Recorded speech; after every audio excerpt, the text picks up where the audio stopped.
Olá, seja muito bem-vindo a mais um episódio do podcast Two Steps Ahead. Eu sou Alexandre Faustino, host desse podcast e CEO da R70, uma empresa brasileira que com muito orgulho traz tecnologia, traz convidados agora para o podcast, voltado a você, que nos assiste, que nos ouve através das nossas diversas plataformas de comunicação, no YouTube, no Apple Podcasts, Google Podcasts, Spotify, e eu espero que você aproveite demais esse episódio, um episódio repleto de novidade, de tecnologia, de quebra de paradigmas, um episódio que a gente vai trazer um profissional que está revolucionando o mercado brasileiro e vai revolucionar muito mais. Antes de eu passar e apresentar o meu convidado, eu gostaria de lembrar a você que nós temos um curso online é, disponível para que você negocie com a China com mais assertividade, a fim de você alcançar melhores e maiores resultados para sua empresa. Se você não é empresário, se você ainda não faz negócio com a China, certamente você conhece quem faz. E aí eu recomendo que você compartilhe esse nosso conteúdo com as pessoas que te cercam, porque o nosso objetivo é transformar o Brasil num país cada vez melhor, um país repleto de oportunidades, e o nosso principal parceiro comercial é a China. E quando eu digo principal parceiro comercial do Brasil, eu não estou dizendo somente que a China é o nosso principal fornecedor. A China também é o nosso principal cliente. A gente hoje exporta muito mais para a China do que a gente importa. Grandes commodities brasileiras, como por exemplo a soja, têm na China a principal fonte de receita. Empresas brasileiras, pelas quais a gente tem muito orgulho, como a Vale, depende bastante da China e a China fez com que a Vale, assim como outras empresas brasileiras, crescesse bastante nos últimos anos. Então, vamos embora. Vamos junto para esse episódio, o episódio número 18, é a nossa maioridade, e hoje eu tenho convidado para lá de especial, com uma super aderência a tudo que eu estou falando com vocês, porque é a primeira vez que a gente recebe aqui no nosso podcast um profissional que vem de uma empresa chinesa, enraizada já aqui no Brasil e fazendo bastante barulho. Eu hoje estou aqui com o Luiz Fernando Guidorzi, ele é Head de Marketing e Comunicação da GWM. A GWM é recém-chegada aqui no Brasil, mas na China é uma montadora tradicional muito forte, conhecida majoritariamente na China como Great Wall. E quem que é o Luiz Fernando? Por que ele está aqui? O Luiz Fernando, primeiro ele é casado, pai de gêmeas, guitarrista, com mais de 2 décadas de experiência no mercado automotivo, mercado de tecnologia, ele vai contar um pouquinho para a gente, e ele já trilhou caminhos de sucesso em diversas empresas renomadas antes da GWM, incluindo a Meta, o Facebook, a Stellantis, que detém várias marcas automotivas, como a Fiat e a Jeep, por exemplo. Também ele trabalhou na Jaguar Land Rover, uma empresa de origem britânica e que hoje pertence a um conglomerado indiano, a Tata. A jornada do Luiz Fernando é marcada por diversas conquistas notáveis, desde o reconhecimento lá no Festival de Cannes, na França, até o prestigioso prêmio Auto Esporte Carro do Ano. Luiz Fernando, é um privilégio tê-lo aqui comigo. Eu queria te dar as boas-vindas, te agradecer mais uma vez pela sua disponibilidade e te dizer que o episódio 18 do podcast Two Steps Ahead é inteirinho seu. Muito obrigado, é um super prazer estar aqui com vocês. Curioso, 18, maioridade, é quando a gente tira a nossa carteira de motorista para poder dirigir. Então, estamos ligados, coincidentemente, na mobilidade para contar um pouco dessa história da GWM, um pouco da minha história também aqui com vocês. Super obrigado. Legal. E eu costumo dizer o seguinte, né? Quando a gente tira uma foto do nosso momento presente, toda vez que a gente quer levar a trajetória real para as pessoas, para que elas entendam como é que as coisas funcionam, a gente hoje tem mídias sociais, o Instagram, o TikTok, o próprio Facebook, onde a gente normalmente tira as nossas melhores fotos, sempre sorrindo, sempre com coisas legais, mas por trás de tudo que é legal de hoje, a gente tem uma trilha. E uma trilha que Sim, normalmente é repleta de desafios, superações, sonhos, às vezes tropeços, às vezes fracassos, mas é uma jornada sempre enriquecedora. E eu queria sem que você dúvida. começasse contando pra gente como é que foi a sua jornada até você chegar aqui no episódio 18 do podcast. Muito bem. Bom, é engraçado porque, apesar de eu ter trabalhado a minha vida inteira no mundo automotivo, desde a época de agência, pois cliente, como montadora, mesmo no Facebook, na Meta, nunca foi uma obrigação para mim. Eu sempre gostei muito de carro. Carro, meus pais falam que eu, desde criança, eu falava nome de carro, me virava, gostava muito de carro. Mas nunca foi uma coisa para mim, quero trabalhar com carro. Tanto que eu fui estudar comunicação social, sou formado em publicidade e propaganda, porque eu gostava de publicidade, gostava da forma de escrever, de conversar com as pessoas, de ter essa relação próxima com o consumidor, e funcionou super bem. Só que, coincidentemente, nesse meio período de vida, né, estamos estudando, estamos lá, aprendendo um monte de coisa, surgiu uma oportunidade de trabalhar numa agência de comunicação, de publicidade, para trabalhar com autos. E aí não saí mais. Comecei nessa brincadeira trabalhando com uma agência que atendia concessionários, depois eu fui para uma outra agência maior que atendia montadoras, no caso na época era a Ford e a Land Rover, e depois de 3 anos dessa agência eu fui convidado pela Land Rover para cuidar do marketing lá. Então foi uma baita experiência de virar de casa, né, sair da parte de agência, de executar as coisas para começar a planejar as coisas do início ou da forma que a gente acreditava. Então foram quase 9 anos nesse processo de Land Rover. Eu lancei o Evoque, lançamos o Freelander, Discovery Sport, depois comecei a trabalhar com Jaguar também, criamos um monte de coisa diferente, centros de experiência, a gente começou a entender a importância das experiências do consumidor com o carro, a gente foi implementando coisas diferentes para o Brasil, coisas que foram feitas para o Brasil também. E aí, depois de alguns bons anos de Jaguar Land Rover, eu fui convidado pela Jeep, na época era FCA, ainda era pré-Stellantis, para lançar o Compass, hoje que é um mega sucesso no Brasil. Acho que tenho essa felicidade de ter, eu chamo de filhos, né? Além das minhas meninas e dos meus cachorros, dos meus filhos Evoque e Compass, que são 2 carros que, depois de lançados, viraram sucesso. Todo mundo sabe que é um Evoque, todo mundo sabe que é um Compass. E aí, depois de 2 anos, depois de 2 anos, 1 ano e meio, 2 de Jeep, me apareceu uma oportunidade de mudar completamente de mundo, que é ir para o lado de tecnologia, no caso do Facebook, antes, na época também ainda não era Meta, o Facebook Meta, para trabalhar com a parte automotiva dentro da Meta. Uma parte comercial, saindo do mundo de publicidade, de marketing, para ir para o mundo comercial. Começar a trabalhar com clientes, pessoas que eu trabalhava, eu me atendia, digamos assim, né? Eu trabalhava diretamente com a FCA, Stellantis e outros clientes do mercado automotivo, para vender projetos, vender publicidades dentro do Facebook como um todo. Facebook, Instagram, WhatsApp, entre outras coisas. E aí eu comecei a aprender essa parte não só do comercial, mas de tecnologia. Então eu tomei uma decisão de deixar minha carreira, que estava encaminhando super bem, num cargo executivo dentro da FCA, eu era responsável pela toda a parte de comunicação e marketing de Jeep, Chrysler, Dodge Ram. Falei, vou parar isso aqui porque o mundo está muito digital, está muito tecnológico, e a gente achar que a gente vai aprender sobre o mundo digital, trabalhando no nosso dia a dia maluco do mundo automotivo e da publicidade, a gente está se enganando. Você só vai aprender o momento que você. É como uma academia, é como uma coisa que você precisa treinar para você evoluir. É aprender, continuar treinando, fazendo a mesma coisa com uma certa frequência para você desenvolver. Então, eu falei, vou entrar nesse mundo da tecnologia, da publicidade e das martechs, da tecnologia, do mundo moderno, novo da comunicação, para aprender o máximo que eu puder. E quando eu voltar para o mundo automotivo, mundo de marketing, quero ser. É o que eu gosto, sei fazer bem, eu acho que também tenho essa sorte de fazer uma coisa que eu gosto bastante e que eu sempre soube que é o caminho que eu quero trilhar. Nunca pensei, vou fazer tal coisa, meu negócio é marketing, é comunicação. Mas eu falei, vou comprar essa briga, essa experiência de ficar 2 anos, 3 anos, X anos fora para aprender o máximo que eu puder. E quando eu voltar para o mercado de marketing, eu estava um profissional muito mais completo, muito mais preparado. E aí surgiu essa oportunidade depois de 4 anos e meio de Facebook, tendo implementado bastante coisa legal, ter sido o pioneiro a trazer o WhatsApp para a indústria automotiva para vender carro. Conseguiu implementar isso lá em 2018, depois cresceu muito em 2019, hoje é uma das principais plataformas para quase todas as montadoras. E aí surgiu essa oportunidade. Já conheci o Oswaldo, ele me convidou para participar desse processo, para me juntar à GWM.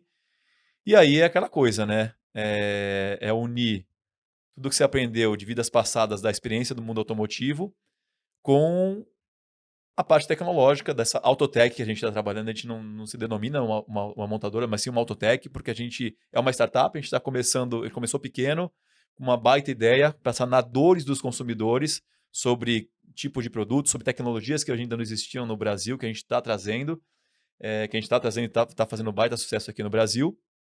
E aí, começar a escrever um livro novo. não ser mais um capítulo dentro da história da Jeep, um capítulo dentro da história da Land Rover, mas escrever o livro GWM no Brasil. E tem sido um mega desafio para a gente, e um baita para mim, principalmente um baita desafio, porque eu estou conectando o lado pessoal. Acabei de ter duas meninas, gêmeas, né, que nasceram faz 4 meses, em breve estão fazendo 5 meses, então tenho que mediar duas crianças, minhas duas filhas, com um baita desafio do trabalho, que é a marca é nova, estamos ainda construindo a marca, então está sendo um caminho muito, muito maluco, legal, é desafiador, é muita aprendizagem, assim, tem que ter, é uma rampa muito rápida, muito alta, íngreme de aprendizagem rápida, que se você não pegar, como você disse, o nosso headquarters, que fica baseado na China, eles são muito rápidos, então essas coisas que às vezes a gente demorava meses, anos para se mexer em outras empresas, a gente consegue mexer muito rápido, então se a gente não seguir essa linha, a gente perde espaço. Então, isso é um resumão da minha experiência nesses 20 anos de indústria automotiva ou de indústria dentro do marketing da publicidade. Legal. Antes de a gente mergulhar na indústria automotiva, eu tenho uma pergunta sobre Stanford. Conta um pouquinho sobre Stanford, porque eu acho que é fundamental. Tem muita Sim. gente aqui no Brasil, minha filha, inclusive, pensa em estudar nos Estados Unidos, quer estudar nos Estados Unidos. Quando a gente fala Stanford, estudei em Stanford, trabalho hoje com a Stanford, é algo assim É, muito, muito interessante. A sua visão de quem é, fez cursos na Stanford, quem tem ligação com a Stanford, é fundamental para a gente dar o embasamento completo e a gente já mergulha na indústria automotiva. sem dúvida. Essa é uma oportunidade também que eu achei, porque que eu não fui formado em publicidade e comunicação. Sempre trabalhei com marketing.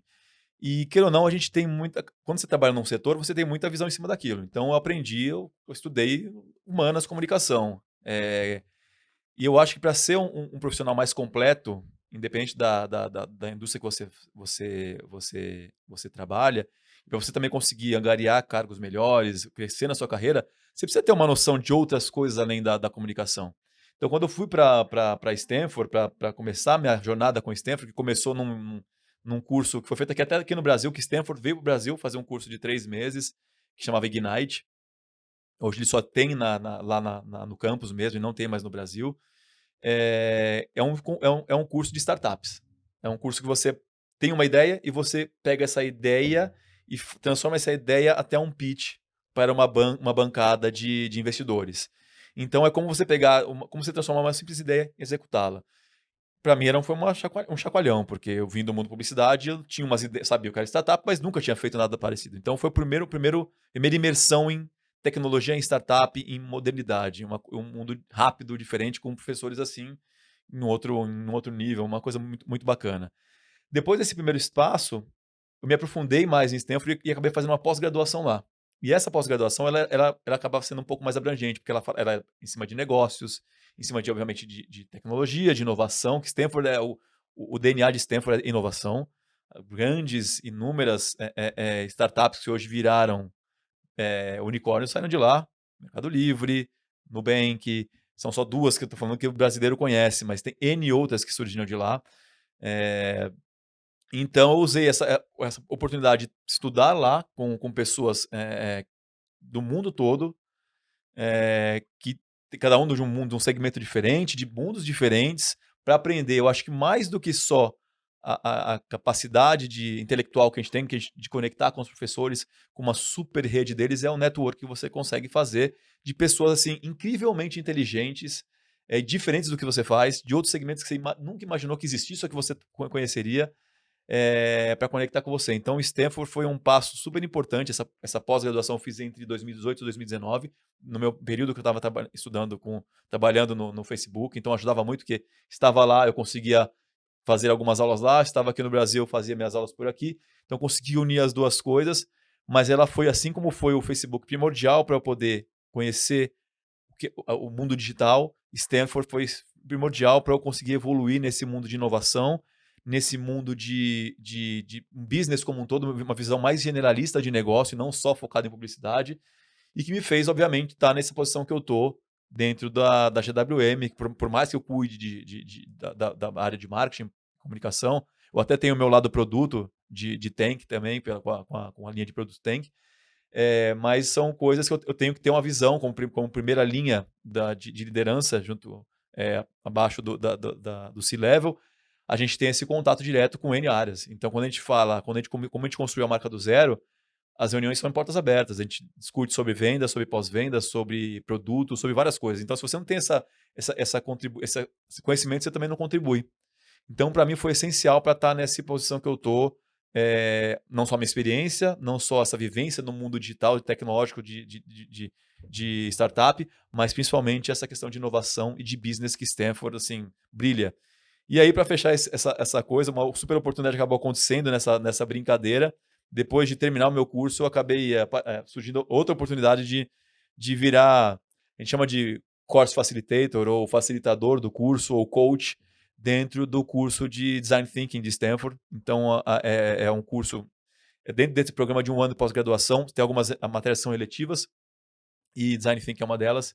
E eu faço parte desse corpo de coaches junto com um professor, né? Então, a gente dá auxílio aos alunos para aprender a técnica, como executar, e isso para mim estreita o caminho, a relação com a universidade e continuo aprendendo, porque eu continuo conhecendo pessoas do mundo todo, de diversos segmentos e trocando experiência. Então, Stanford foi um super divisor de águas na minha vida. Que legal. Te ouvindo, eu fico pensando o seguinte, né? Quando a gente vai para palestra, traz profissionais, empresários aqui para o podcast, eu sempre digo o seguinte: o ser humano nasceu empreendedor. Né? E por que eu digo que o ser humano nasceu empreendedor? Você pensar lá nas tuas gêmeas, que tem 4, vão fazer 5 meses agora, cada etapa do processo de aprendizado delas vai ser uma alegria. E Sem elas dúvida. nascem sem saber absolutamente nada, né? Elas têm que aprender, tem um monte de desafios. Já sentam as duas, by the way? Então, começando agora, estão sozinhas. Então é o Não seguinte, sozinhas. a hora que elas estiverem sentadas sozinhas, elas não vão ficar sentadas com a cara amarrada, elas vão ficar sentadas sorrindo. Elas vão Sim, começar a engatinhar e vão sorrir, elas vão sim, começar a andar e elas vão sorrir. Você vai ensinar para elas que 1 mais 1 é 2 e elas terão felicidade de falar que 1 mais 1 é 2. O que é isso? É um processo natural do ser humano de empreendedorismo para ele superar obstáculos e ir embora. Em algum momento, e eu penso que é lá no início da nossa infância, a gente tem meio que um blocking desse processo de empreendedorismo, porque a gente passa a não viver mais o momento presente desde que a gente vai para a escola. Você chega lá no, sei lá, jardim da infância e a professora vai falar assim, ó, todo mundo silêncio. Opa, 5, 6 anos de idade, o que você quer fazer? Você quer brincar, você quer falar, você quer bagunça. aprender? Acabou, silêncio, presta atenção em mim que você precisa ir para o primeiro ano. Aí você vai para o primeiro, tem que continuar em silêncio para você ir para o ensino médio, para você prestar vestibular, para ir para a faculdade, para Sim, fazer estágio, para evoluir. E se a gente não tomar cuidado, o que acaba acontecendo, e você é uma exceção, por isso que eu estou trazendo esse exemplo, é muito legal te ouvir, a gente pega todo o nosso lado empreendedor e a gente joga fora. sim. E o que você tá me contando aqui nesses pouco mais de 15 minutos é que você não desperdiçou, não. Embora você não tenha aberto um CNPJ para sentar aqui e falar assim, não, eu tenho uma montadora, a montadora é minha, sou sócio aqui da montadora, a sua carreira profissional com todo esse dinamismo é uma carreira empreendedora cheia de Sim, desafios. sem Isso é dúvida. muito, muito, muito legal e inspirador. Parabéns Sem pela dúvida, carreira. sem dúvida. E uma outra Obrigado. coisa muito legal que eu gostei quando você falou foi de chamar a GWM aqui no Brasil de startup. E por que startup? Porque acabou de chegar. Sim, E o que a GWM precisa? Né? No meu ponto de vista, eu estou de fora, você me corrige se estiver errado. Mas ela precisa de profissionais empreendedores, porque senão ela sem não dúvida, decola. sem Essa dúvida. velocidade que você está falando, que é a velocidade chinesa, e eu vivo essa velocidade há 20 anos, é impressionante o quanto a China Impressionante. mudou ao longo de 20 anos, é uma velocidade ultrassônica que exige um DNA empreendedor assim muito forte. Sim, É muito, muito legal. Parabéns, parabéns mesmo. obrigado, obrigado. Agora, legal, para a gente mergulhar a GWM, seu momento presente, comece explicando para a gente qual que é a diferença entre um veículo que a gente está acostumado, aquele que a gente conhece desde que a gente era pequeno, fica empurrando, depois, que é o veículo a combustão, para os veículos eletrificados, que a gente tem alguns tipos de veículos eletrificados, não é tudo a mesma coisa. Sim, sem Explica dúvida, exatamente sem dúvida. o que é um veículo a combustão, o que é um veículo Tá bom. eletrificado, por favor. Essa é um A gente estava conversando um pouco que, queira ou não, a eletrificação no Brasil hoje já é uma realidade. Muitas das histórias, o futuro é eletrificado. Não, o presente é eletrificado. O futuro é uma célula de hidrogênio, são outras células de energia para poder fazer os veículos ou mobilidade se mexer. Mas a eletrificação já é uma realidade, a gente está vendo o quanto que a GWM está ganhando espaço no mercado. É, Quando a gente está conseguindo introduzir nossos produtos, essa eletrificação, nossos produtos são 100% eletrificados, a gente não vende carro a combustão e nem a nossa função nem é nosso objetivo. Nós somos uma marca, uma Autotech, que é focada nessa nova energia. E assim como você perguntou, é uma coisa nova. A eletrificação apesar dela ser uma realidade, ela está crescendo aos poucos, ela tá indo até que bem. Mas muita gente ainda tem dúvida sobre a eletrificação. E essa é uma das principais perguntas sobre a eletrificação. Qual que é a diferença entre carro híbrido plug-in ou carro elétrico? A gente até fala que o híbrido, o HEV, a gente chama de HEV, o PHEV, que é o plug-in híbrido, a gente chama de PHEV, e o elétrico é o elétrico, né?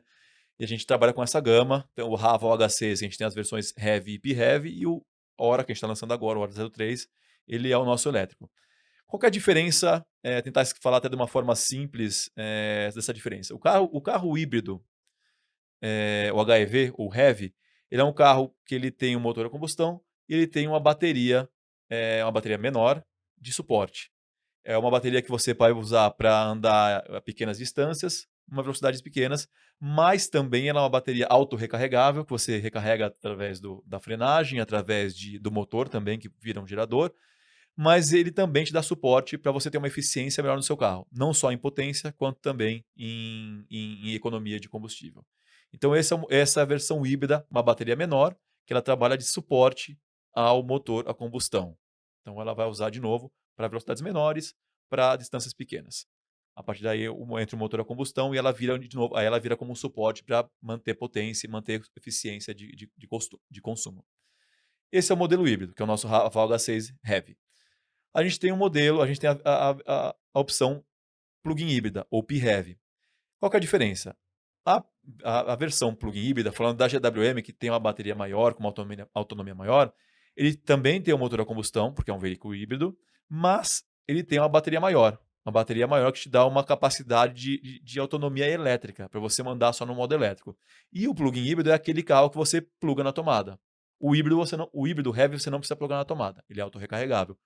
O plugin você carrega na tomada. Que a gente vê em alguns lugares, alguns shoppings, aqueles wallbox, que você pode ter na sua casa também, para você carregar o seu produto, o seu carro lá.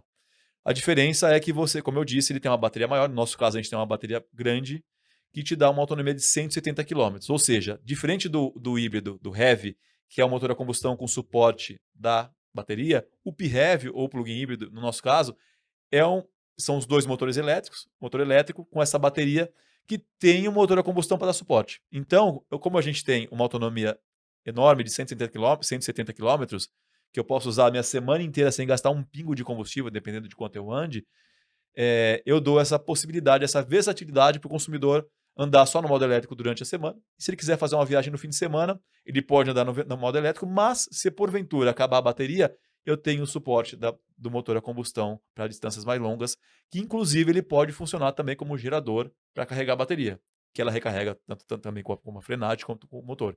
Então, o híbrido é auto-recarregável, o plug-in híbrido, ou PHEV, ele é esse que tem uma bateria maior, que a tendência, no nosso caso, ele puxa o carro, ele é o nosso, a nossa motor principal, e você é a propulsão principal, e a combustão vira como suporte. E tem o carro elétrico, ele é 100% elétrico, com a bateria, ele não tem motor a combustão, ele só tem essa propulsão elétrica com a bateria, que aí, obviamente, tem diversas opções. No caso, a gente tem o Hora 03, que tem a bateria de 48 e de 63 kW, que dão uma autonomia entre 240 e 320 km. No caso do GT, a bateria maior de 63, o caso do Skin, ele é de 48, mas é um carro que é 100% recarregável, que você usa, no caso, a tomada para você recarregar esse carro. E ele, como eu disse, não tem motor a combustão. Então, o híbrido Heavy é o carro que tem a bateria menor para suporte do motor, auto-recarregável. O PHEV tem a bateria grande que tem, aí, no caso, o motor dá suporte para a bateria. E o Heavy, que é 100% elétrico, 100% a bateria. E o que vende hoje mais? Vende o elétrico puro, vende o PHEV, vende o Heavy? Olha, até hoje, até esse mês de novembro, a GWM estava trabalhando só com o Raval H6, que foi o nosso carro que foi lançado no comecinho do ano. Hoje é o líder do segmento dos híbridos, é o carro híbrido mais vendido do Brasil, desde maio. Então, por isso, é claro que ele vende mais. O Hora a gente está lançando agora, que é nossa versão 100% elétrica, o Hora 03. O que eu costumo dizer para os amigos, conhecidos e para algumas pessoas que me perguntam, é que o consumidor que escolhe o produto de acordo com a demanda dele. Então, se eu sou uma pessoa que vou usar um carro só para ir e voltar do meu trabalho, pô, usa aqui em São Paulo, ou no Rio, ou qualquer que seja o lugar, em Brasília, no Sul, para ir e voltar do meu trabalho só. Esse é meu segundo, meu terceiro carro para ir para o trabalho. O que eu vou sugerir para você é que o carro elétrico é a melhor opção. Por quê? Porque ele vai te dar essa autonomia, é uma experiência assim, incrível. Quem não andou em carro elétrico ainda, ou num plug-in híbrido que tem uma boa autonomia elétrica, faz o test drive, conhece o produto, porque vocês vão se surpreender como a dinâmica do carro eletrificado é completamente diferente do carro a combustão. É uma outra experiência. Primeiro que não tem som, você não escuta nada, é silencioso. Ele tem um torque muito assim instantâneo. É um carro que obviamente não vai consumir combustível. É um carro que ele é verde, né? Ele não é um carro limpo, que você não tem emissão. Então vale super a pena conhecer. Então, se você tem esse uso no dia a dia da cidade, o carro elétrico é a melhor opção. Se você é uma pessoa que já usa o carro para viagens no final de semana, eu vou dizer para você que a melhor opção é um carro híbrido. Por quê? Estou fazendo uma viagem mais distante, ou estou indo para o litoral, 100, 200 quilômetros, vou tranquilo. Se acabar minha bateria, eu tenho meu motor a combustão para dar suporte. E aí, pô, Luiz, mas e aí? Entre o plug-in híbrido ou o híbrido, o que é melhor para mim? Aí também é uma escolha da sua necessidade. Eu quero ter um wallbox na minha casa para carregar o carro? Ou não quero me virar sem o wallbox, quero ficar só com o auto recarregável. Se você quiser, não quer ter um wallbox, não quer ter uma estrutura dessa em casa, vai no Heavy. Se você quer ter uma estrutura e quer ter uma experiência 100% elétrica com o suporte do motor, vai no PHEV, que é a melhor opção. Então, varia muito da necessidade do consumidor sobre o que é melhor para ele. Agora, Luiz, eu acabei de voltar da China. Passei 2 semanas lá, meu sócio passou o mês inteiro de abril. A gente acabou ficando bastante tempo sem ir para a China em função da pandemia. A China ficou fechada durante praticamente 3 anos e o carregador para o veículo elétrico é um dos produtos que compõe o portfólio Sim. da R70. E o que eu vi lá na China, né? Eu desci em Hong Kong, atravessei a fronteira para a China continental, ali de Guangzhou, Shenzhen, e eu subi até o norte, até Beijing. Passando por diversas cidades, visitando N parceiros de negócio, empresa de engenharia, fábrica, enfim, etc. E a cultura do veículo eletrificado, elétrico lá na China é uma cultura já disseminada. Todo mundo sabe o que carregadores elétricos em todos os lugares, não existe um estacionamento, um estapar, entre aspas, lá na China, que não seja repleto de carregadores. As rodoviárias para os ônibus, todas têm estações de recarga, porque os ônibus há muito tempo são elétricos ou eletrificados lá na China. Todos os táxis com a placa verde, porque eles não são mais a combustão, enfim. Uhum. Todo mundo entende, né? E não existe nenhuma dúvida de que o veículo a combustão ele é a melhor opção, o veículo elétrico ele pode trazer problema XYZ, ou seja, a China já superou há muito tempo. E aqui no Brasil, quais são os desafios que você tem enfrentado para mostrar para o consumidor brasileiro o que é um veículo eletrificado, as vantagens, os benefícios, enfim? Olha, esse foi acho que o principal desafio da marca GWM quando a gente chegou no Brasil, no finzinho de 21, que a gente começou as operações mesmo em 22, que é você trazer um produto novo para o mercado que está começando a conhecer a eletrificação. A grande verdade é que a gente via muito as, as outras marcas, muito concorrentes nossos, falando, poxa, em 2030 tal coisa, 2040 tal coisa. Eh, E a gente sabe que hoje em dia, como você próprio mencionou, na China, isso já é uma tendência, já é uma realidade, e já existe essa tecnologia. Então, na verdade, o que a gente entendeu é que as outras marcas não traziam essas novidades, não traziam essa eletrificação porque elas não queriam. Então a gente pegou, quis trazer produtos só dessa nova energia, porque a gente acredita nisso, a gente acredita que isso é o na verdade é o presente, né? Mas a gente queria dar um passo sobre isso. E, obviamente, para se lançar isso, para se conquistar esses consumidores, não é só o produto. A gente tinha que criar um ecossistema que conversasse dessa forma. Então, desde o momento, a gente não chegou aqui e já estava com tudo pronto. Muito pelo contrário, a gente foi entender quais seriam os principais parceiros que se conectassem com esse nosso objetivo, com nosso sonho grande da nova energia, no caso de concessionários. Então, a gente fez uma vasta análise, pesquisa, conversa com muita gente para chegar nesses 28 grupos que a gente tem hoje. A gente tem que ter um bom suporte de pós-venda para dar a sustentação ao consumidor, já que é uma nova tecnologia, a gente tem que estar preparado para isso, para que o consumidor tenha um suporte de acordo com essa nova necessidade. A gente tem que tem que ter uma comunicação diferente, não falar da mesma coisa. Então, quando a gente veio com o Hello Tomorrow, a gente fala com o Bem-vindo ao Amanhã Hoje, é trazer o que todo mundo esperava para amanhã no data de hoje. É ter um carro eletrificado com uma baita tecnologia, com uma baita conectividade, com segurança, para o consumidor que muitas vezes nem sabia que precisava disso. Eu lembro que das nossas reuniões ou coletivas ou mesmo lives que a gente fala bastante para os consumidores, para jornalistas, o Oswaldo trouxe um comparativo do iPhone com a GWM. Quando o Steve Jobs apresentou o iPhone, muita gente nem sabia obviamente ninguém sabia o que era um iPhone, né? Muita gente nem sabia que precisaria de um iPhone. Se você for perguntar para as pessoas naquela época o que era um iPhone, ninguém ia saber dizer o que era, mas hoje ele simplesmente transformou a forma de você conversar com as pessoas, a forma de você ter essa mobilidade, esse smartphone. Ele conseguiu desenvolver isso de uma forma muito mais simples, aprimorada. Quando a gente trouxe a GWM para cá, a gente pensou como é que a gente consegue trazer uma nova tecnologia, uma nova experiência para o consumidor que ele não tem hoje. E que às vezes talvez ele nem soubesse que ele precisasse. A partir do momento que você começa a trazer uma experiência com uma tecnologia diferente, com uma nova energia, com um carro eletrificado, o resultado é o que a gente está vendo hoje. De você ver o quanto de ser o líder primeiro, você liderar a eletrificação no Brasil, depois você ter como carro híbrido mais vendido do Brasil pelo quarto, quinto mês, isso aí mais. E aí estou falando de concorrentes de altura, de marcas renomadas, importantes no mundo todo. A gente vender mais do que eles. É um produto novo. Então, o desafio é de criar esse ecossistema para gerar essa segurança para o consumidor e, obviamente, educá-los ou desmistificar algumas dessas coisas. Essa pergunta que você fez há uns minutos atrás sobre híbrido, plug-in híbrido e eletrificado, elétrico é uma delas. Muita gente querendo saber sobre o que acontece com a bateria depois, o que acontece se custa mais caro ter o carro a combustão ou o carro híbrido, como é que é a manutenção disso. Então, a gente entendeu essa demanda, criou uma websérie que a gente lançou até mês passado, desmistificando isso, desmistificando essa história. A websérie tem o nome de Perguntas Eletrificadas, Respostas Desenroladas. Inclusive, a nossa porta-voz disso é a Juliette. É uma pessoa que muita gente não sabe. Ela vem de uma família, a história dela é de uma família de mecânicos, que tem uma oficina no interior da Paraíba. Ela cresceu com essa coisa do carro na veia dela, fora que ela é uma pessoa super carismática e consegue contar essas histórias de uma forma simples. Então, a gente não queria ter essa coisa muito techniquez. Então, a gente trouxe ela para contar, tirar essas dúvidas, desmistificar essas coisas da eletrificação de uma forma simples. Então, a gente lançou agora a primeira temporada, o primeiro capítulo já foi para o ar, o segundo capítulo vai agora no meio de dezembro. A gente tem mais outros 3 capítulos, e aí depois a gente já vai correr para a segunda temporada, porque é um assunto que não tem fim.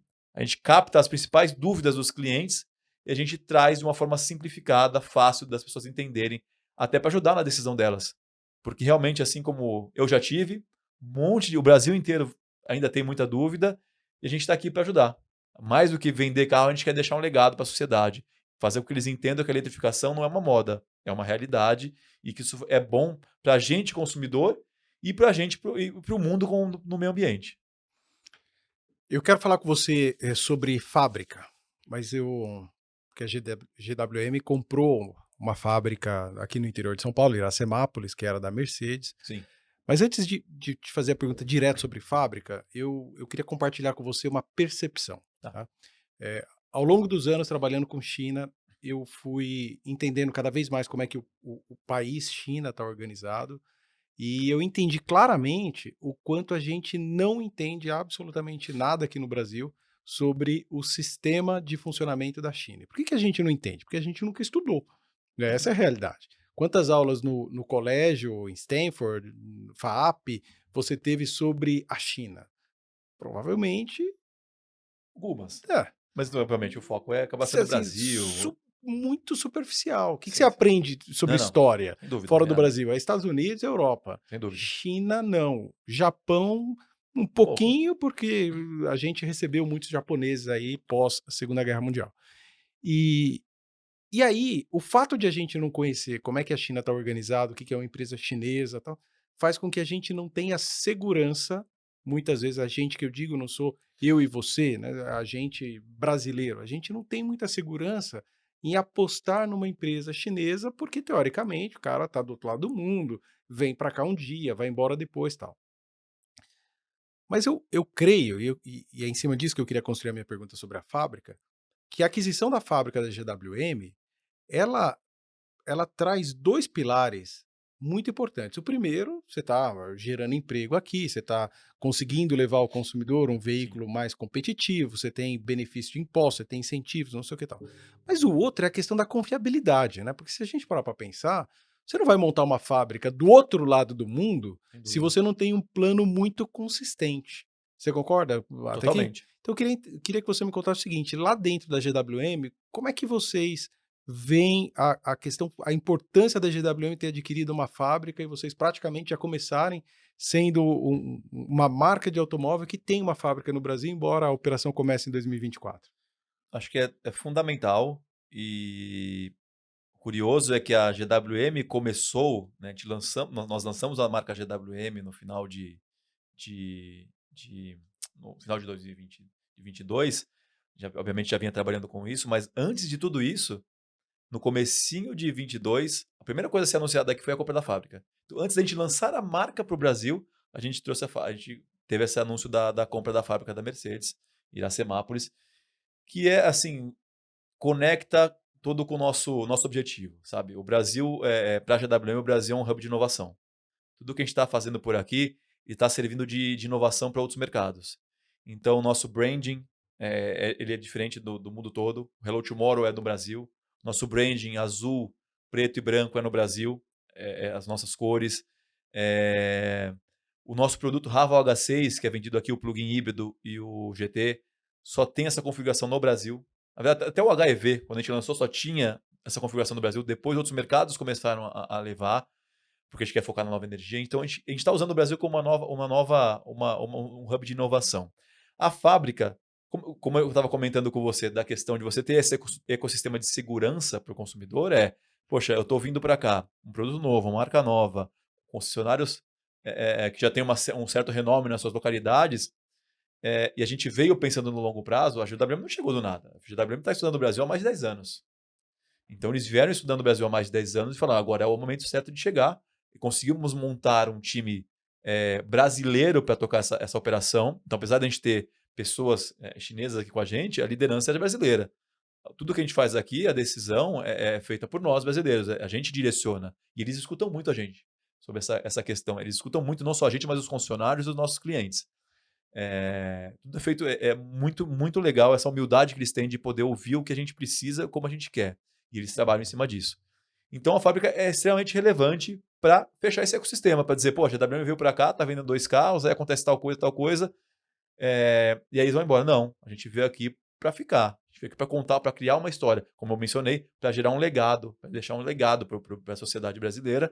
E essa fábrica é fundamental para não só essa parte de criação de empregos, desenvolver produtos novos, locais, que venham da China e a gente adapte, ou que a gente desenvolva localmente. Então ela veio para isso, para dar essa segurança para o consumidor brasileiro que a GWM não é uma aventureira, ela veio para ficar e que a gente vai produzir carros no Brasil em breve.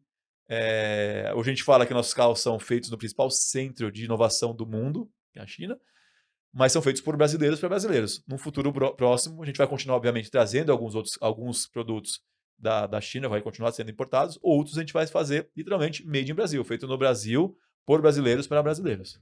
Isso é muito legal. 2 elementos aqui para a gente dar sequência. O primeiro elemento que você trouxe é o de uma empresa, de origem chinesa, enraizada no Brasil, liderada por brasileiros. Sim, Esse foi outro ponto que me chamou muita atenção, porque eu trabalhei durante 10 anos numa empresa japonesa, que na época, hoje não está mais no Brasil, é a Sony, mas na época era líder de mercados em várias categorias. Foi a Sony que liderou o televisor como a gente tem hoje. Foi a Sony que trouxe as câmeras fotográficas digitais que existiram antes verdade. do nosso telefone celular, enfim. A Sony fez muito barulho e eu estava lá. E o que que acontecia naquela época, né? Toda a liderança, e aí liderança de fato, nível Sim, gerencial júnior para cima, inteirinha composta por japoneses. E até que funcionou naquela claro. época. Uhum. Hoje não é assim que o mundo funciona mais. Hoje a gente tem particularidades em cada região que são respeitadas por diversas multinacionais. E quando a Sem dúvida. GWM começou a contar para todos nós, contar para o mercado que viria para cá, me chamou a atenção a fábrica de Iracemápolis e as contratações que a GWM foi fazendo. Sem Então dúvida. A GWM foi trazendo profissionais como você de muito peso e eu creio que nós consumidores brasileiros, a gente precisa olhar para isso com uma boa dose de confiança, porque é o seguinte, você tem uma história a contar, né? E se você não sente firmeza na Sem empresa que está dúvida. te contratando, na empresa que quer te contratar, você provavelmente não vai, né? E foi Sem você, foi o dúvida. Oswaldo, foi o Guilherme, foram nomes renomados que têm um legado já na história automotiva e isso fazem com que a GWM fique muito forte. Sem dúvida. E, e aí tinha uma pergunta aqui preparada, mas você acabou já de respondê-la, que é como é que vocês tratam dentro da GWM entre chineses, presidente lá chinês, e a liderança toda brasileira. E você fala assim, não, eles nos ouvem. Muito. E isso é muito legal. Muito. Né? Eu tenho dito repetidas vezes que para a gente fazer bons negócios com os chineses, seja trabalhando com os chineses como você, ou importando produtos, ou desenvolvendo produtos, a gente precisa ser muito humilde, porque a gente é recheado muitas vezes, nós somos seres humanos, né? Sem Então, dúvida. às vezes a gente é recheado de preconceitos. E o que, que o chinês tem me mostrado aí ao longo de 20 anos? O chinês, ele é muito mais humilde às vezes do que a gente, porque ele ouve o tempo inteiro, Quer aprender. ele quer aprender. Aprender. Puxa, olha só, bingo. Isso é muito bacana. Como é que funciona no dia a dia lá entre vocês? É muito. Acho que a gente teve muita sorte de ter bons parceiros chineses aqui com a gente, pessoas que querem aprender sobre o Brasil, querem conhecer o Brasil. Somado a isso, quando o Oswaldo estava montando o seu time de liderança de brasileiros, ele buscou por pessoas diversas, com experiências diversas, que não fosse só algumas do mundo automotivo, porque é importante em algumas funções ser do mundo automotivo, outras vindo de outros segmentos. Então ele teve essa oportunidade e essa cabeça aberta de falar, poxa, se a gente quer fazer uma coisa diferente, não podemos fazer mais do mesmo. Se eu trouxer todo mundo que trabalhou em tais lugares para fazer mais do mesmo, vai ser simplesmente uma pessoa nova, que talvez com um pouco mais de energia, para tocar um barco aqui e daqui a pouco vai entrar no famoso ciclo. Então, foi extremamente valioso a questão da China dar essa carta branca, essa autonomia para a gente construir um time de brasileiros, mas que é um time diversificado. Pessoas que vieram, como eu, apesar de ter trabalhado muito tempo na indústria automotiva, mas fiquei 4 anos e meio no Facebook. Pessoas que trabalham comigo que vieram de seguradora, pessoas que trabalham na empresa que vieram de empresas de startups de tecnologia, de app, que vieram de outros lugares. Então, essa união da diversidade é o que faz com que a GWM tenha ideias inovadoras, ideias diferentes, e não se limite a falar, pô, vamos fazer tal coisa. Não. Ah, mas isso ninguém fez em carro. É isso que a gente quer. A gente quer fazer, a gente quer inovar, a gente quer revolucionar. Então, a gente está tendo essa possibilidade, que é um dos principais focos, vamos contratar mais gente. A primeira coisa é o quão diverso a gente consegue ser. Cabeças diferentes, para enriquecer. Uma pessoa que nem eu aqui, se eu tiver 5 pessoas iguais ao Luiz na empresa, que adianta? Não adianta nada, só preciso do Luiz. Quando você tem um Luiz, um Carlos, uma Roberta, um Flávio, o que seja, você tem uma riqueza de ideias diferentes para compor uma história. É como uma receita de bolo, uma receita de comida. Não é, um risoto não é só feito com arroz. Uma feijoada não é só o feijão. Tem o feijão, tem a carne, tem o tempero. Então, isso que compõe a história. E aí, como eu comentei, a gente teve muita sorte de ter chineses, pessoas que, alguns deles que não tinham vivido só na China, tinham passado por operações na Austrália, na Tailândia, em outros mercados, que têm uma cabeça aberta e dão essa autonomia para a gente poder construir da forma que a gente acredita. Obviamente, eles estão sempre acompanhando, ajudando nas aprovações, porque eles querem aprender. Mas a autonomia é nossa, a decisão é nossa. Se a gente quiser lançar a marca desse jeito, fazer tal coisa desse jeito, a gente faz. Uma brincadeira que quando a gente lançou o Raval H6 aqui, na China, um Raval H6 híbrido, os carros eletrificados da Raval, ele tem um logo na frente, Raval com fundo azul. Quando veio para o Brasil, a gente analisou, vai falar, puta, é legal. Mas como a gente não tem essa diferença de combustão e não combustão tudo eletrificado, a gente não precisa ter dessa diferença. E queira ou não, o fundo azul era uma coisa que, quando a gente mostrou para clientes, para alguns consumidores, eles notaram, poxa, não é tão bonito. É meio estranho até. Eles entenderam, eles mudaram para ter preto, sabe? Os badges do carro que hoje são menores, são menos, a gente tem menos cromado no carro, a gente tem coisas mais black piano, mais pretas, mais coisas que eles entenderam. Que empresa no mundo você fala, vou trocar o badge do meu carro, eles fazem. E rápido, uma O que que é velocidade o muito rápida. badge do O carro? badge no carro, desculpa, agora eu entrei no tecniquez, né? O badge do carro é a marca do carro que vai colada na traseira, na frente, é o nome do carro que vai colado. Então, no GT, por exemplo, ele é todo preto fosco. O nosso Raval, que ele ainda é cromado, mas ele tem um espaçamento menor das letras. Na China ele é um espaçamento maior. Então a gente trouxe essa brasilidade, essa cara brasileira para conseguir contar essa história mais conectada com o público brasileiro. Então eles foram humildes o bastante a ouvir. E aí, até para conectar, você comentou que teve na China 2 semanas atrás. Coincidentemente, a gente estava na mesma época na China, em cidades próximas. A gente foi para lá para conhecer algumas coisas futuras. A gente levou, além de nós, executivos da empresa, a gente levou os nossos concessionários, nossos parceiros, e levamos clientes para conhecer os produtos que vêm pela frente da GWM, conhecer a empresa como um todo e ver produtos pela frente.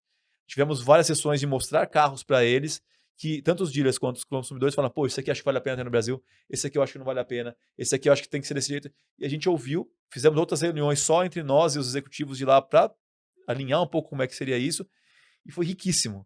O feedback que a gente ouviu, a resposta dos nossos concessionários é que eles nunca tinham visto isso na vida deles, que tem décadas na indústria automotiva, de ir numa empresa, num headquarter, numa matriz, em que os executivos principais escutam a sua demanda e falam, peraí, se essa picape não combina para o Brasil, vamos desenvolver uma outra. Se esse carro não é desse jeito, a gente faz outro. E fazer da forma que a gente quer para o Brasil. Então, essa humildade que a gente vê aqui, que a gente vê lá, a gente não vê no mercado.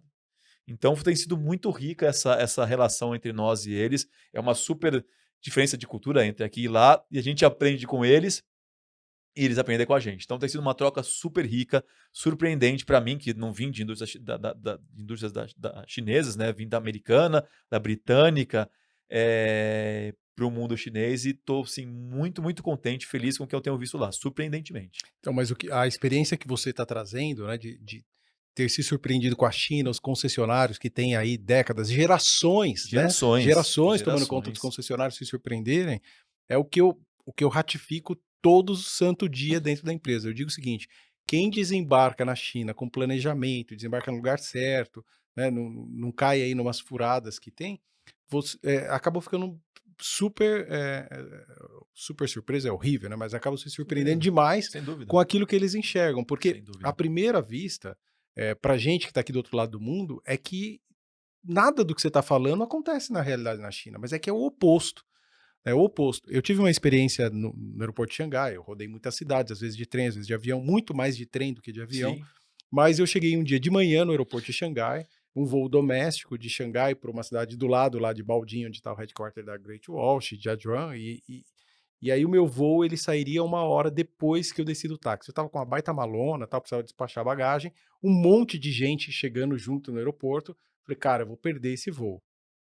Luiz, entre descer do táxi, entrar no aeroporto, despachar a bagagem, passar pelo raio-x e chegar no portão de embarque, foram 23 minutos. 23 Fantástico. minutos. Isso é inimaginável, inimaginável. E Um país aeroporto gigante. enorme, tô falando Sim, de uma cidade, Xangai, é uma cidade. São Paulo da China, né? Então, assim, funciona super bem. Como é que era 20 anos atrás, Luiz? 20 anos atrás era uma zona. 20 anos atrás o chinês não fazia fila. O chinês não fazia fila para entrar no aeroporto, o chinês não fazia fila para pagar pedágio. Se chegar numa praça de pedágio, cara, era uma muvuca, porque era um tentando furar a fila do outro. E 20 anos depois? 20 anos depois o chinês aprendeu. Poxa, por que o chinês aprendeu? Porque é o seguinte, 40 anos atrás, no início da década de 80, a China estava sendo aberta à economia global. Foi o governo Deng Xiaoping que abriu a China. Então, uma população majoritariamente rural, chegando na cidade, cara, é a mesma coisa que você vê aqui no Brasil. Quando Sim. você teve, né, os rurais vindo para as grandes cidades, não sabe como é que funciona, mas você vai aprendendo.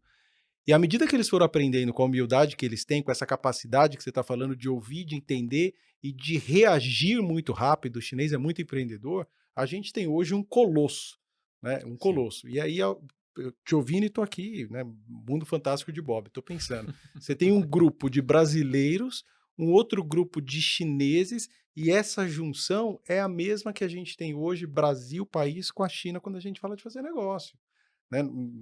Só mais um dado e eu já passo para você, porque eu quero saber sobre o teu próximo filho. A China consumiu em 3 anos, no final da década passada, ou seja, pouco antes depois da pandemia, em 3 anos a China consumiu mais cimento do que os Estados consumiram nos últimos 100 anos.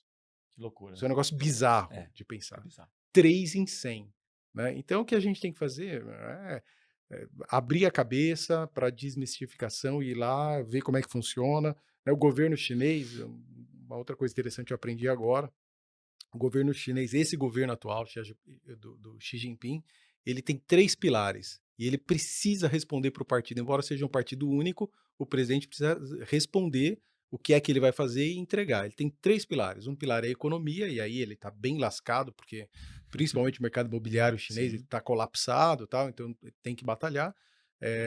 O segundo pilar é muito louco e está em linha com tudo que você está falando, é inovação e tecnologia. Então, o Xi Jinping ele fala o seguinte: é óbvio que quantidade importa, bater placa importa, fabricar importa, mas mais importante do que isso, para esse meu governo, eu preciso investir em inovação e tecnologia. Então, tudo que você vê de inovação e tecnologia lá na GWM, né, na matriz, isso vem do governo. sim, Tecnologia e inovação, palavra de ordem. E o terceiro, que também tem a ver com você, o terceiro pilar dele, para esse governo que termina em 2025, é meio ambiente. Então, Beijing, por exemplo, hoje é muito menos poluído do que era 10 anos atrás. Em Beijing de 10 anos atrás, você nunca ia ver o céu azul. Hoje você vai para Beijing e sim, vê o céu azul. sim. Então é assim, a gente não entende muito como é que funciona a cabeça do chinês e talvez ele não entenda como é que funciona a cabeça do brasileiro, mas bagunçada definitivamente não é. Sem Ela só dúvida. é organizada de uma forma Sem diferente. dúvida, sem dúvida. Mas eu quero saber sobre o teu próximo filho. Você falou de Compass, você falou Do Evoque, do Evoque, mas eu quero saber na GWM, qual é o filho que tá quase nascendo aí? o filho que está quase nascendo agora, depois desse mega sucesso do Ravo H6, como eu falei, líder de vendas no carro híbrido mais vendido do Brasil já desde maio, é o Hora 03, que é o nosso hatch 100% elétrico, tanto o Hora 03 Skin quanto o Hora 03 GT. Já tem nas concessionárias, na nossa rede, como para test drive. A gente está lançando agora, inclusive ele vai ser o carro do The Voice, programa da Globo. Estamos fazendo uma parceria com o The Voice, então já tá lá, já temos que fazer algumas ações juntas com o The Voice, até para as pessoas poderem conhecer o Hora 03 de alguma forma.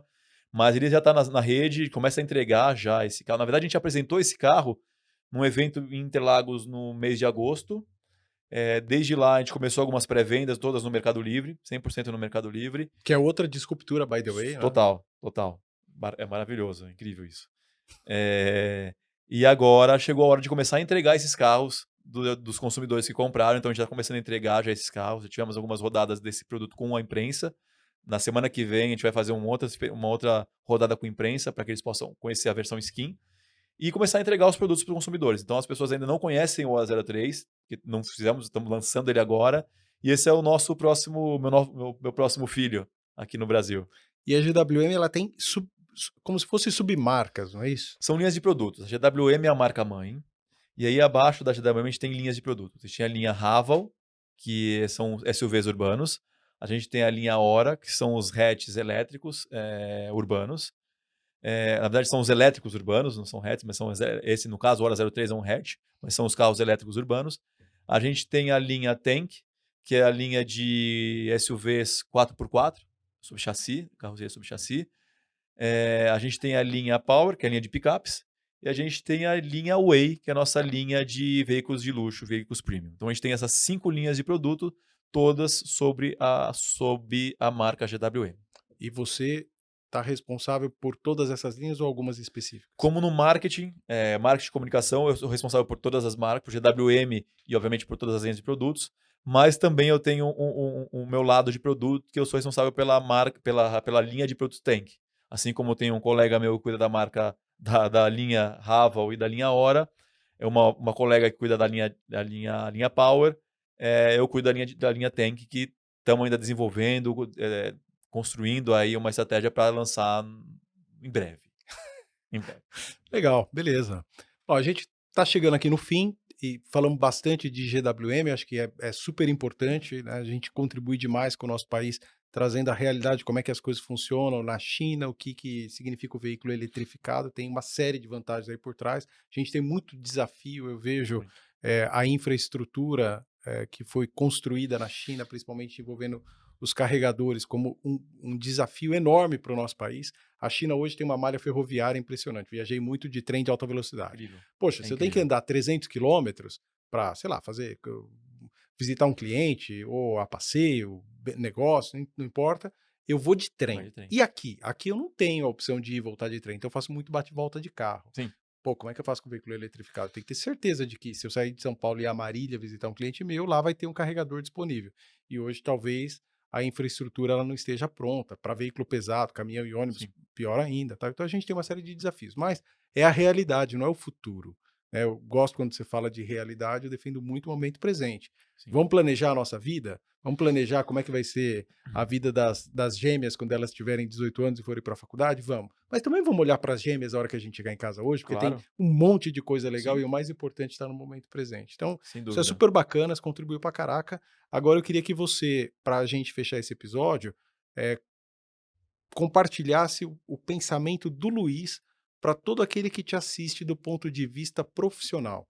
O que é que você deixa de recado para quem está te assistindo, para quem tem uma carreira profissional seletista primeiro, tá? Não estou pensando no cara que tem o CNPJ. O cara Sim. como você, trabalha para uma grande empresa ou está no começo de uma construção de carreira, o que você pode contribuir e deixar aí de aprendizado? Olha, essa é uma pergunta muito complexa, difícil, porque cada um acaba trilhando o seu caminho do seu jeito. Então a gente acaba compartilhando um pouco do que serviu de experiência pra gente, né, o que funcionou pra gente. Uma coisa que eu costumo falar, que eu tenho muito pra mim, é que acho que na vida a gente tem que ter alguns focos, alguns objetivos de vida, independente se é pra ter alguma coisa ou pra realizar alguma coisa, pra ser alguma coisa, mas você tem que ter algum objetivo. E quando você tem esse objetivo, esse desejo, esse ponto a chegar, você tem que ter muita, muita, muita persistência para que isso não deixe de ser o seu. Você não desista, você não deixe de ser o seu foco. Obviamente que tem que ter isso e você tem que ter a gentileza com você ou com os outros. Eu tenho um exemplo muito. Quando a gente estava começando aqui a conversa, eu falei muito dessa minha ida para o Facebook, para a Meta. Foi uma aposta para mim. Eu poderia ter ido, eu fui com um propósito, com um foco, eu falei: "Eu vou ficar tantos anos". Na verdade, eu fui falando: "Vou ficar 2 anos, 3 anos e depois eu saio, volto para a indústria". Esse era meu objetivo.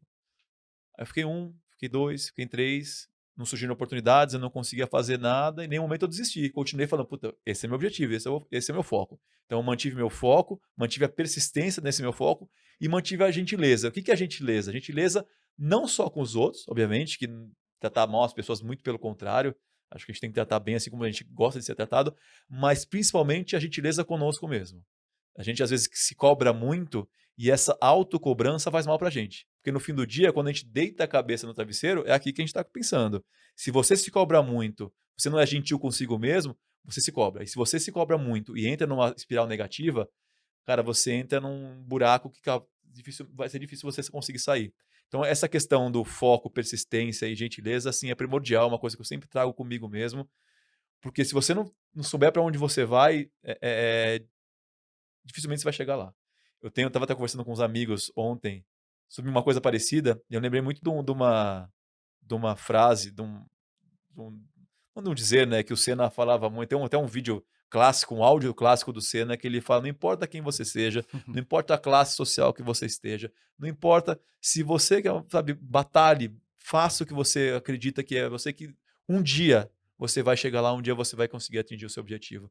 Eh, Falando parece ser fácil, eu passei por esses 4 anos de querendo voltar para onde eu estava de aprendizado, e realmente não é fácil onde você está no dia a dia. É por isso que cada vez mais você tem que estar com seu foco, você tem que estar, sabe, não deixar de lado, não desistir. Parece fácil falar, não é fácil, vivenciar isso não é fácil, mas se você tem claro que seu objetivo é tal coisa, cara, vai em cima, vai atrás. E outra coisa, nunca deixe de aprender. Nunca deixe de estudar, nem que seja uma coisa online, uma coisa, não deixe de aprender. Eu fiquei depois de formado na faculdade, que eu me formei em 2004, Eu só fui entender a importância de aprender de novo, de estudar, em 2017, quando eu tive esse primeiro grande encontro. Obviamente você faz uma coisa ou outra ali, mas o grande mudança da minha vida que foi com o Stanford começou em 17. Então, querendo ou não, foram 13 anos de, pô, sabe, eu sei tudo, com o que marketing estava, eu vou tocar no meu barco. E você deixa de aprender. Então, também, aprendizagem, manter a cabeça lendo, conhecendo novas coisas, consumindo conteúdo de qualidade, é fundamental. É ter um foco e aprender sempre, gente. Quando a gente acha que a gente está sabendo alguma coisa, tá errado. Toma É cuidado. porque você está aí que você não sabe mesmo. Continua aprendendo, continua indo atrás, conversando com pessoas, conhecer pessoas diferentes. É isso. Foco, aprendizagem contínua sempre. E quais são os próximos passos para a tua vida pessoal e profissional? Olha, pessoal, eu tenho um baita de um desafio com as minhas meninas, né? Como é que elas chamam? Chamam Nina e Julia. Vão fazer 5 meses bem, bem logo. É um baita desafio porque é aquele projeto que não tem fim, né? É aquele projeto que você vai construindo a criança para que ela seja o melhor para o mundo, obviamente para a gente, mas para elas, mas para o mundo, para que a gente consiga ter um mundo melhor.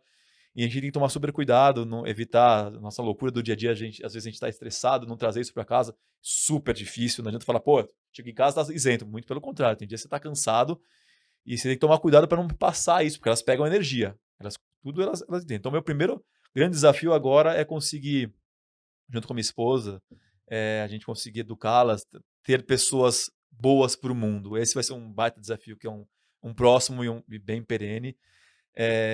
Do lado trabalho do lado profissional, obviamente, é continuar, acho que é fazer com que cumprir esse desafio da GWM, que a gente não veio, de novo, como aventureiro, a gente veio para construir nossa marca, para trazer produtos que o mercado não oferece, para tecnologias que o cliente precisa, que ele espera, com uma experiência sem fricção, uma tecnologia nova, e o principal, para deixar legado no Brasil. A gente não vai embora, independente do que aconteça no mercado, na economia, a gente veio para ficar.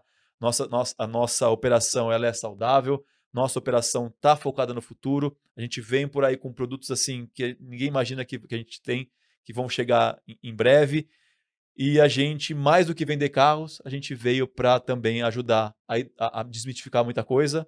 Não só, a gente falou muito da questão da eletrificação, a gente acabou de fazer uma parceria, de anunciar uma parceria com o Senai essa semana, na qual a gente vai treinar alunos do Senai. Obviamente que nossa rede de concessionários também vai ter a oportunidade de ser treinado no Senai sobre eletrificação. Então a gente vai além de falar só com o nosso público, com o nosso consumidor, com nossa rede. A gente vai treinar também os alunos do Senai para que eles sejam cada vez mais capazes para o mundo, para o mercado de hoje, futuro da eletrificação.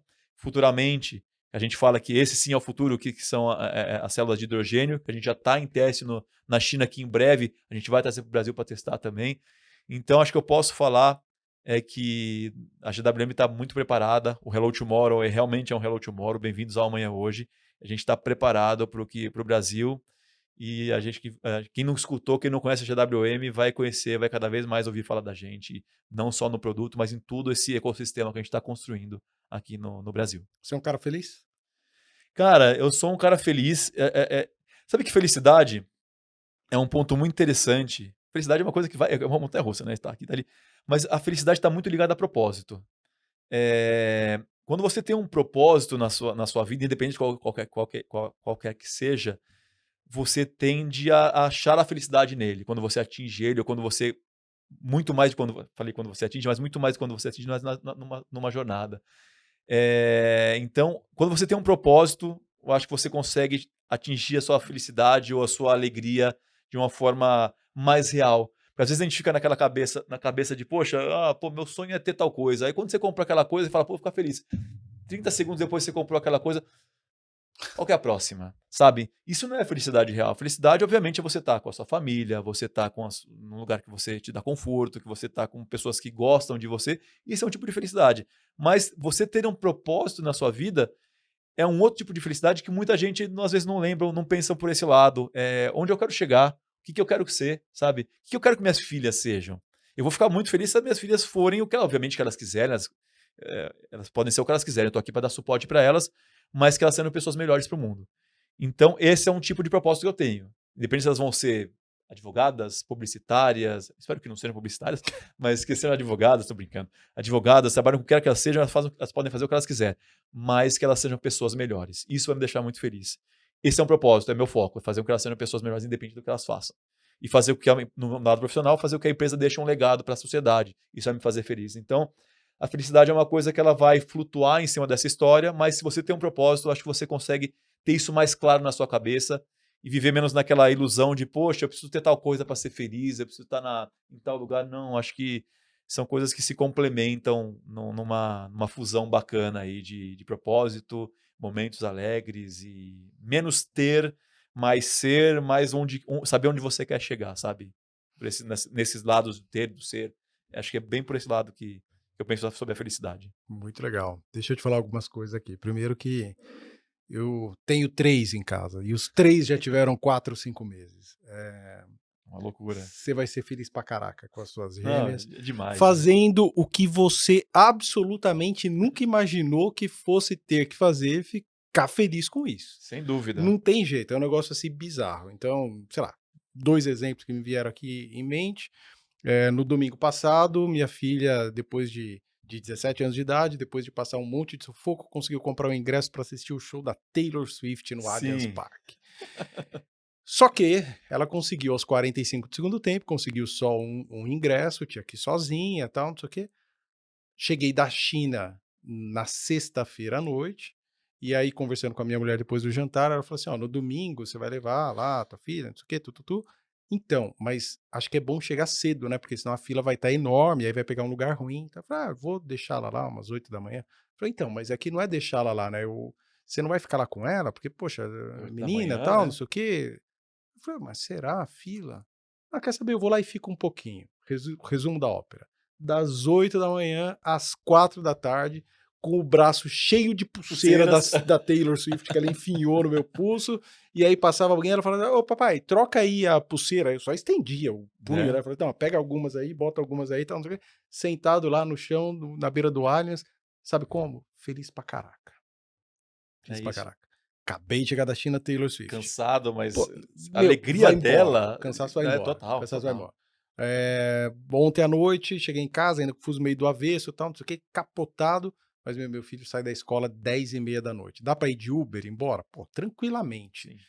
Só que é o seguinte, cara, depois de um dia inteiro de trabalho dele, não meu, às vezes ele precisa dividir alguma coisa. Às vezes ele quer dividir alguma coisa. Então, ao invés de ir para a cama descansar, pô, vamos dar uma cochiladinha antes que seja, porque tem que ir lá buscar o menino, Sim. tem que voltar com o menino, tem que conversar com o menino, tem que esperar ele terminar de jantar a hora que ele chegar em casa, para então você ir dormir. E dependendo da ótica que você tem, você é muito feliz fazendo isso. Sem Eu dúvida. acho que isso é bacana demais. É bacana demais. Então a entrega, toda vez que a gente se entrega por algo, que é o que você chamou de propósito, né? Toda vez que a gente se entrega pelo nosso propósito, não tem como a gente não ficar feliz. Não tem Totalmente de como. acordo. Eu tenho uma visão, Luiz, para a gente encerrar aqui, eu falo o seguinte: inevitavelmente a gente vai ter duas situações ao longo da nossa vida. Eu chamo de lado um e lado 2. O que a gente tem do lado um? Tudo aquilo que a gente planeja fazer e faz. Então, você recebeu um convite para vir para cá, você podia não aceitar, mas você aceitou, você recebeu a pauta, você questionou, você né, se preparou, deve ter pensado em alguma coisa, está aqui pensando, entrou no estúdio, gravou, tal, tal, tal.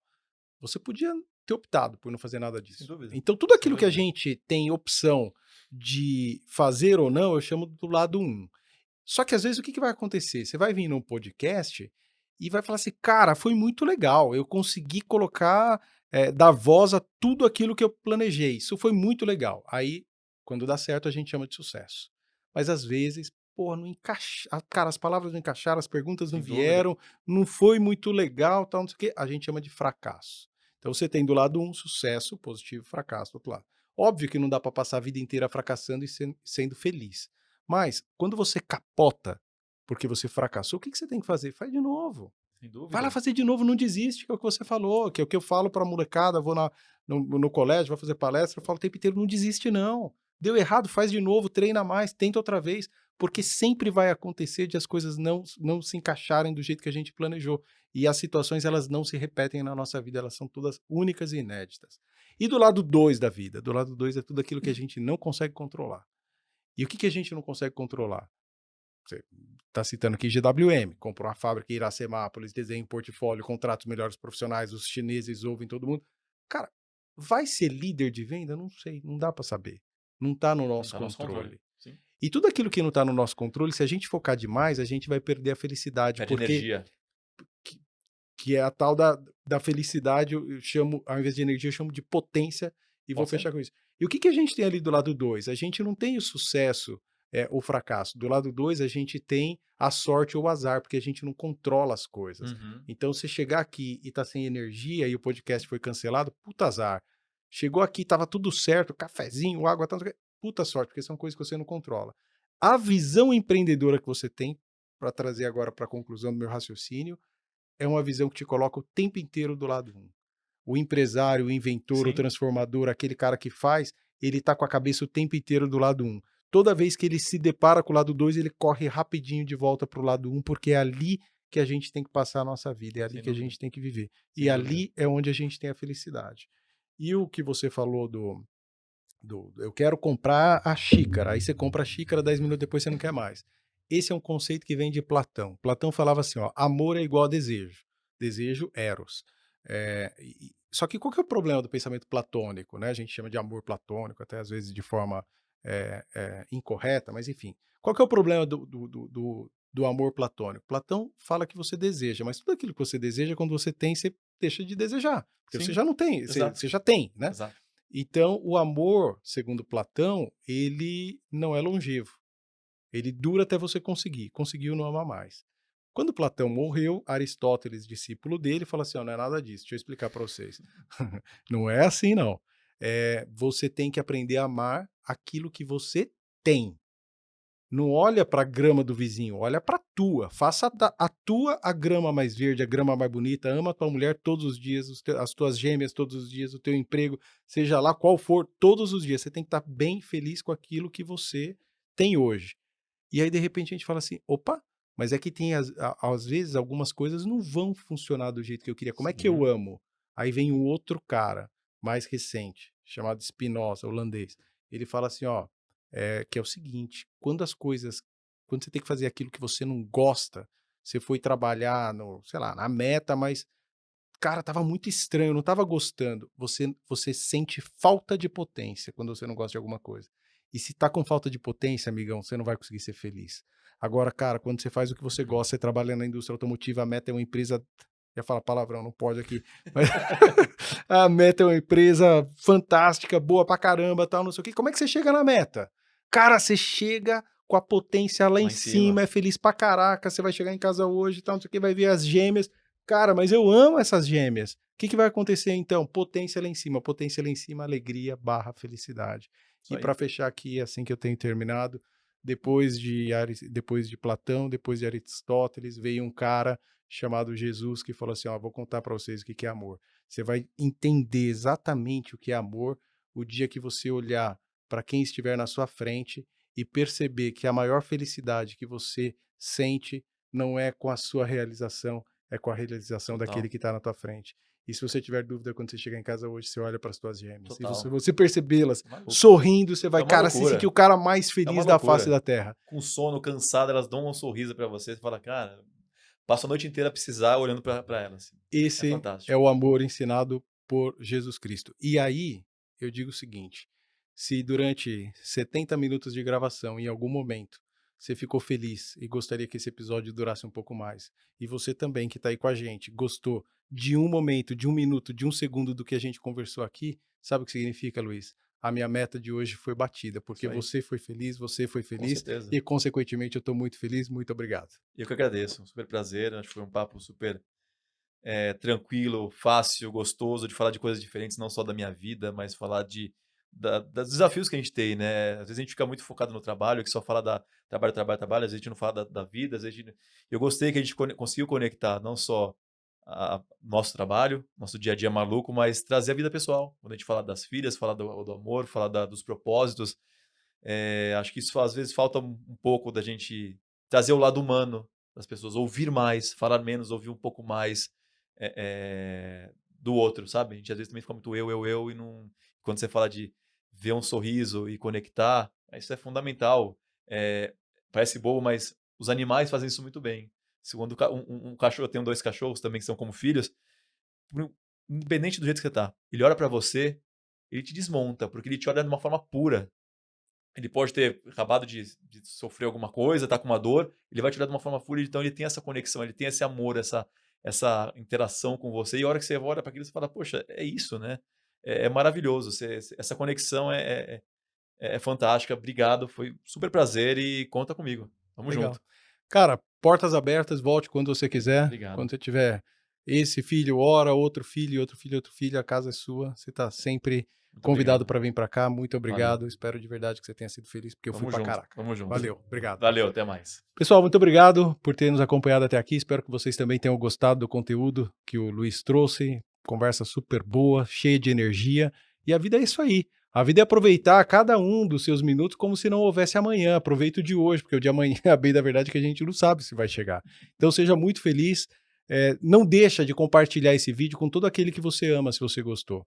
Porque o nosso objetivo aqui, o meu objetivo, o meu propósito pessoal é levar cada vez mais conhecimento para você, porque eu acredito demais em você que está me assistindo, eu acredito demais no jovem, eu acredito demais naquele que está chegando no mercado de trabalho, cheio de energia, cheio de vontade de fazer acontecer. E para a gente fazer acontecer, a gente precisa fazer 2 coisas. A primeira é arregaçar as mangas. A segunda é só fazer, não tem muito segredo, tá bom? Aqui embaixo também tem link para o curso que eu gravei com muito carinho, com muita atenção, para ensinar todo empresário a fazer negócios com a China. A China é o maior parceiro comercial do Brasil, a China é uma potência, a China consumiu em 3 anos mais cimento que os Estados Unidos consumiram em 100, tem muita coisa legal, tem inovação, tem tecnologia, tem técnicas de negociações. Não deixa de conhecer o curso, compartilhar o curso com todo aquele que você entende que precisa de uma ajuda real. Esse é o objetivo. Conto com você no próximo episódio, se Deus quiser.